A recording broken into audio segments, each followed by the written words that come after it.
सर्वेक्षण करने और अंबाला के बाढ़ प्रभावित क्षेत्रों का जायजा लिया। अंबाला में हवाई सर्वेक्षण करने के बाद सीएम मनोहर लाल ने प्रशासनिक अधिकारियों के साथ बैठक कर बाढ़ प्रभावित इलाकों में सभी जरूरी मदद पहुंचाने के निर्देश भी दिए। इस दौरान उनके साथ गृह मंत्री अनिल विज और सांसद कार्तिकेय शर्मा भी मौजूद रहे। मुख्यमंत्री मनोहर लाल ने कहा कि औसत से ज्यादा बारिश की वजह से प्रदेश के कुछ जिलों में नुकसान हुआ है। कुरुक्षेत्र के ग्रामीणों और अंबाला के शहरी इलाकों में सबसे ज्यादा नुकसान हुआ। उन्होंने कहा कि राहत की बात यह है कि 2 दिनों से ज्यादा बारिश नहीं होने से पानी धीरे धीरे आगे भी बढ़ रहा है।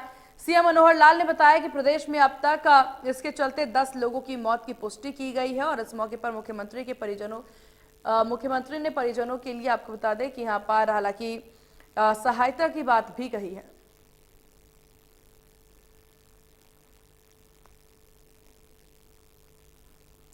और ये 2 तस्वीरें आपके टीवी स्क्रीन पर। पहली तस्वीर में आप देख सकते हैं सीएम के द्वारा हवाई सर्वेक्षण किया गया है और हालातों का जायजा उनके द्वारा लिया गया। दूसरी तस्वीर अधिकारियों के जरूरी दिशा निर्देश देते हुए की। दोनों ही तस्वीरें आपकी टीवी स्क्रीन पर।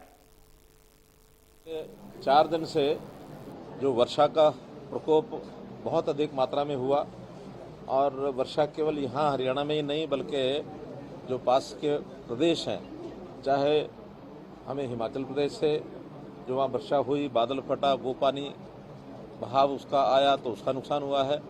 उत्तराखंड का भी जो पानी है वो भी यमुना के माध्यम से काफ़ी लेवल यमुना का ऊंचा हो गया था। पंजाब से भी चाहे वो भाखड़ा नरवाना का जो नहर है या फिर एसवाइएल उसके पानी का ओवरफ्लो है। तो ऐसे सब तरह के पानी की जो मार है वो हरियाणा के कुछ जिलों में पड़ी है। सबसे ज़्यादा अगर उसका नुकसान होता दिख रहा है मुझे वो अंबाला जिले में है। अंबाला जिले में कई गांव तो बहुत ज़्यादा प्रभावित हुए हैं और संयोग से यहाँ नदियाँ नाले भी काफ़ी हैं। यहाँ मारकंडा का भी असर है, यहाँ टांगरी का भी असर है, यहाँ घग्गर का भी असर है और यहाँ एसवाइएल का असर भी है। यहाँ भाखड़ा और जो नरवाना नहर है उसका भी असर है। तो ऐसे सबका असर होने के बाद पानी का ओवरफ्लो भी हुआ है।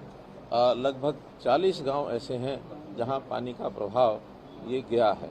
कहीं 2 फुट होगा तो कहीं 8 फुट होगा, लेकिन घरों में भी पानी घुसा है।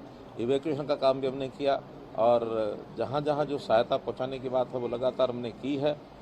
अब अच्छी बात यह है कि पानी का जो दबाव है वो पीछे से कम हुआ है। वर्षा रुक गई है, कल भी वर्षा नहीं हुई, आज भी वर्षा नहीं हुई, तो एक प्रकार की राहत महसूस हम थोड़ा कर रहे हैं। जहाँ तक लाइफ लॉस का विषय है, हमने तय किया कि 4 लाख रुपए प्रति व्यक्ति उसको सहायता ही दी जाएगी।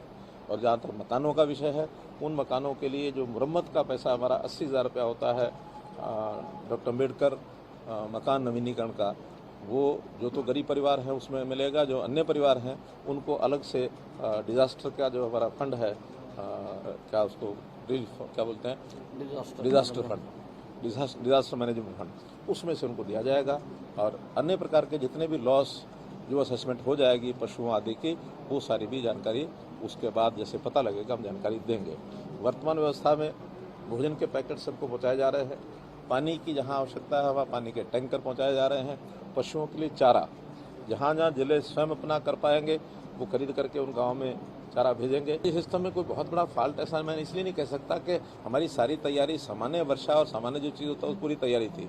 अकस्मात इतना पानी आएगा, ये कोई ड्रेनेज व्यवस्था का फेल्योर नहीं है। सब चीज़ें तो आखिर मिल गई। एक एरिया जब अब होके आया हूँ मैं, ये जनसुई और इसके आसपास का जो एरिया है वहाँ 3-3, 4-4 जो फ्लो हैं एक साथ मिल गए, ओवरफ्लो कर गए हैं। अब ओवरफ्लो किए हैं तो इसमें से कोई व्यवस्था खराब थी ऐसा नहीं, लेकिन पानी की मात्रा ही इतनी थी। वहाँ घग्गर का पानी भी ओवरफ्लो कर गया, वहाँ एसवाइएल का पानी ओवरफ्लो कर गया, वहाँ नरवाना भाखड़ा का ओवरफ्लो कर गया। जब सब चीज़ों का पानी ओवरफ्लो होगा तो पानी तो नेचुरल फिर बहाव जिसको मिलेगा उधर ही जाएगा, वो रुक नहीं सकता है। तो एक प्रकार की नेचुरल कैलामिटी है, ये कोई किसी प्रकार का व्यवस्था का दोष ऐसा मैं नहीं कह सकता।